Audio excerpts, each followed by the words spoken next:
వేలాది మంది భక్తుల యొక్క మనోభావాల్ని దెబ్బతీసే విధంగా గతంలో మనం చూసాం. కానీ ఈరోజు సుప్రీంకోర్టు విచారణలో చాలా వరకు వ్యాఖ్యలు బయటికి రావడం జరిగింది. ఏదైతే ఒక రాజ్యాంగబద్ధమైన పోస్టులో ఉన్న ముఖ్యమంత్రి ఏ విధంగా కల్తీ జరుగుతుంది అని చెప్పి సుప్రీంకోర్టు ప్రశ్నించడం కానివ్వండి, ఆ నెయ్యిని వాడినట్టుగా ఆధారాలు దొరకలేదని చెప్పడం కానివ్వండి, సుప్రీంకోర్టు తీర్పులో వచ్చిన ఇవన్నీ కూడా ఈరోజు విచారణలో వచ్చిన మాటలన్నీ కూడా. అదేవిధంగా ఏదైతే ఈ ప్రభుత్వం తరపున అంటే మన చంద్రబాబు ప్రభుత్వం తరపున వాదించిన అడ్వకేట్ కూడా ఆ ట్యాంకర్లు వాడలేదని చెప్పడం కానివ్వండి, పూర్తిగా కూడా చాలా వరకు భక్తుల మనోభావాలకి ఆవేదనకి గురి కాకుండా ఉండే విధంగా ఈరోజు సుప్రీంకోర్టు యొక్క వ్యాఖ్యలు చూస్తే అర్థమవుతుంది. దయచేసి నేను ఒక్కటే కోరుకునేది, కోట్లాది మంది భక్తులు గత కొద్ది రోజుల నుంచి చాలా ఆవేదనతో బాధపడిన పరిస్థితులు. ఎందుకంటే ప్రతి ఒక్కళ్ళు కూడా ఎలవేల్పుగా చూసుకునే వెంకటేశ్వర స్వామి గారి యొక్క ప్రసాదాన్ని కల్తీ జరిగిందని చెప్పని బాధపడే పరిస్థితి, చాలామంది భక్తులు బాధపడిన పరిస్థితి నేను దగ్గరుండి చూశాను. ఈరోజు సాక్ష్యాధారాలతో సహా సుప్రీంకోర్టులో అంటే ఇటు వైవి సుబ్బారెడ్డి గారు కానీ వేనేయండి, లేకపోతే సుబ్రహ్మణ్య స్వామి గారు వేనేయండి, ఇతరులు చాలామంది కూడా దీని మీద సుప్రీంకోర్టులో విచారణకి కోరుకున్న పరిస్థితులు మనం చూసాం. కానీ ఒక ముఖ్యమంత్రి స్థాయిలో ఉన్న వ్యక్తులు ఇటువంటి ఆధారాలు లేకుండా మాట్లాడడం అనేది బాధ్యతారాహితంగా ఉన్నాయనేది మనకి ఈరోజు అర్థమవుతుంది. పూర్తిగా కూడా ఈరోజు సుప్రీంకోర్టు విచారణలో తెలిసింది ఆ బళ్ళు వాడలేదని చెప్పని. అదేవిధంగా ఒకవేళ మీకు ఆ యొక్క దీంట్లో తీర్పు వచ్చుంటే కానీ మన ల్యాబ్లో రిపోర్ట్ వచ్చుంటే రెండో ల్యాబ్కి ఎందుకు మీరు ఒపీనియన్ పంపలేదని చెప్పడం కానివ్వండి, ఎందుకు ఇన్నాళ్ళు గ్యాప్ ఇచ్చారు, జూలై 23వ తారీఖు జరిగితే సెప్టెంబర్ 18వ తారీఖు వరకు ఎందుకు మీరు దీన్ని గోప్యంగా ఉంచారు, అదేవిధంగా సిట్టు వేయాల్సిన అవసరం ఏంటి, ఇవన్నీ కూడా కోర్టు ప్రశ్నించింది. ఇవన్నీ కూడా అంటే భక్తులకు ఎన్నో అనుమానాలు ఉన్నాయి. ఆ అనుమానాలని తొలగించే విధంగా కోర్టే ఈరోజు సుప్రీంకోర్టే ఇవన్నీ ప్రశ్నించినందుకు ఒక వెంకటేశ్వర భక్తుడిగా చాలా ఆనందాన్ని వ్యక్తం చేస్తున్నాను. తప్పకుండా ఇది కోర్టు పరిధిలో ఉంది కాబట్టి, రేపు మళ్ళీ 3వ తారీఖు నాడు దీని మీద విచారణ ఉంది కాబట్టి తప్పకుండా ఆ విచారణలో అన్ని నిజాలు బయటపడతాయని చెప్పి మాత్రం నేను వెంకటేశ్వర భక్తుడిగా నేను ఆశిస్తున్నాను.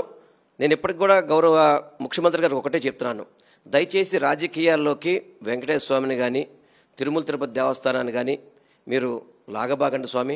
ఎందుకంటే భక్తులు ఎంతోమంది, ఇది రాజకీయాలు వద్దు, ఎందుకంటే పార్టీలు వేరు రాజకీయాలు వేరు. వెంకటేశ్వర స్వామికి ప్రపంచవ్యాప్తంగా కూడా భక్తులు ఉన్నారు. వాళ్ళందరూ కూడా ఈరోజు ఆవేదన పొందిన పరిస్థితులు ఈ సుప్రీంకోర్టు విచారణ ద్వారా అందరికీ కూడా చాలా వరకు అనుమానాలు తొలగినాయి. రేపు 3వ తారీఖు నాడు వచ్చే తీర్పు కూడా భక్తులకి అందరికీ కూడా ఆవేదన తీరే విధంగా ఉంటుందని చెప్పి మనస్ఫూర్తిగా కోరుకుంటూ ఈ వెంకటేశ్వర భక్తులందరికీ కూడా ఒక్కటే కోరుకుంటున్నాను, చంద్రబాబు గారిని వెంకటేశ్వరం రాజకీయాలు తీసుకురావద్దు, రాజకీయాల్లో దేవుడిని లాగొద్దని మాత్రం మీ ద్వారా నేను చంద్రబాబు నాయుడు గారిని కోరుకుంటున్నాను.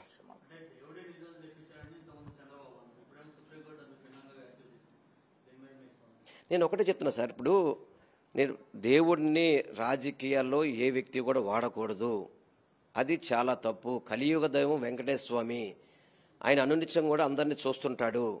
అటువంటి దేవుడి ప్రసాదాల మీద రాజకీయాలు చేయకూడదు అనేది మా ఆవేదన కూడా. అందుకనే నేను మొన్న కానీ అంతకుముందు కానీ చెప్పింది కూడా అదే, నేను భక్తులు మనోభావాలు దెబ్బతీస్తే కనుక ఏ వ్యక్తి అయినా సరే క్షమాపణ చెప్పాలి అని చెప్పని. ఎందుకంటే ఒక రాజ్యాంగబద్ధ పోస్టులో ఉండి ముఖ్యమంత్రిగా ఉంటూ నివేదికలకు సరిగ్గా చూడకుండా చర్యలు తీసుకోకుండా తప్పుడు ఆరోపణలు చేసి ఎంతోమంది భక్తులకి ఆవేదనకు గురి చేసిన ముఖ్యమంత్రి గారు మాత్రం వెంకటేశ్వర భక్తులందరికీ కూడా క్షమాపణ చెప్పాలని చెప్పి మాత్రం నేను మనస్ఫూర్తిగా కోరుకుంటున్నాను. ఇది నేను పార్టీకో దేనికో నేను సంబంధించిన విషయం అయితే కాదు, ఒక వెంకటేశ్వర భక్తుడిగా నేను మాట్లాడుతున్నాను. తప్పకుండా రేపు కోర్టు తీర్పు వచ్చిన తర్వాత దాన్ని ఏ విధంగా మాట్లాడాలన్నది కూడా తప్పకుండా మీతో మాట్లాడతాను. నేను అందరితో కూడా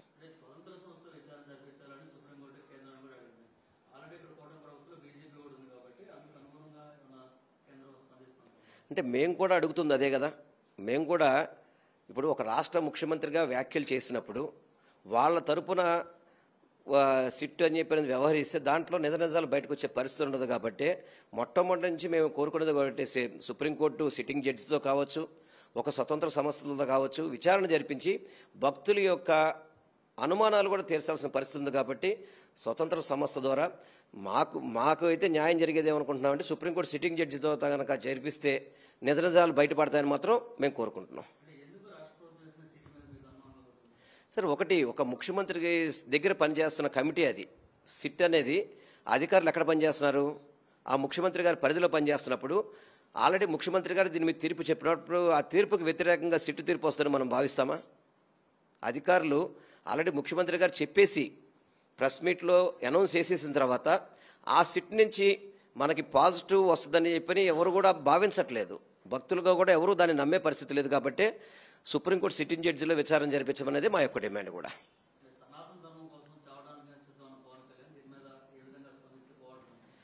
అంటే ఎక్కువగానే రాజకీయాలకైతే పోదలుచుకోవట్లేదు ఒకసారి, ఎందుకంటే ఇది సుప్రీంకోర్టు పరిధిలో ఉంది. డిప్యూటీ సీఎం కావచ్చు, సీఎం కావచ్చు, ఎవరైనా కావచ్చు, హిందువులు మనోభావాలు గౌరవించాల్సిన బాధ్యత ప్రతి ప్రజాప్రతినిధి మీద ఉంటుంది. అంటే ముఖ్యమంత్రి కావచ్చు, డిప్యూటీ సీఎం మీద కావచ్చు. కానీ అలా అని చెప్పని తప్పుడు ఆరోపణలతో భక్తుల మనోభావాలతో మాత్రం చెలగాటం ఆడద్దని చెప్పి మాత్రం మీ ద్వారా నేను వాళ్ళిద్దరిని కూడా కోరుకుంటున్నాను.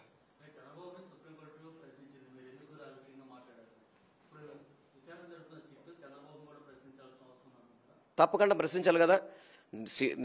మీరు చెప్పిన ప్రకారం సిట్టు కనుక నిస్వార్థంగా పనిచేస్తే ఏదైతే చంద్రబాబు నాయుడు ముఖ్యమంత్రి హోదాలో పార్టీ ఆఫీసులో మీటింగ్ పెట్టి ఎన్డీడీబీ రిపోర్ట్ పార్టీ ఆఫీసులు తీసుకొచ్చాడో దాని మీద కూడా విచారణ జరపాలి. వాళ్ళు సిట్టు కూడా చంద్రబాబుని విచారణ జరపాలి. జరిపితేనే దాంట్లో ఎక్కడ కూడా అవకతవకలు జరగలేదని ఫీలింగ్ ఉంటుంది తప్ప అసలు సిట్టిని అయితే నమ్మే పరిస్థితి అయితే మేమైతే నమ్మే పరిస్థితుల్లో లేము. సిట్టిని అయితే మాత్రం